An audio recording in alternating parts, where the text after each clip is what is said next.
It's happening. Good evening. My name is Calvin Philippine Native Page and National Gilpin for Headline News.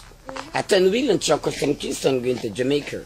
8 ton over floor bridge was carrying 15 tons of chicken back, sent 14 tons to the Corner Reading Hospital and 13 tons to the Southern Hospital. As gone to the police, 14 tons of go to Adelphi station to feed 2 prisoners.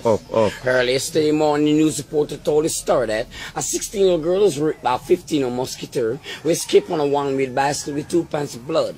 He was then clapped by Sergeant Brown from Adelphi station and died on the spot. In the news, here are the main points. A 16-year-old boy raped a 15-year-old donkey, was charged for donkey assaulting and dangerous penis stand. He was then taken to the Mantico Bay Court, where farmer Miss Merciless the judge, 6-year-old laborer for driving Jesus car the wrong way.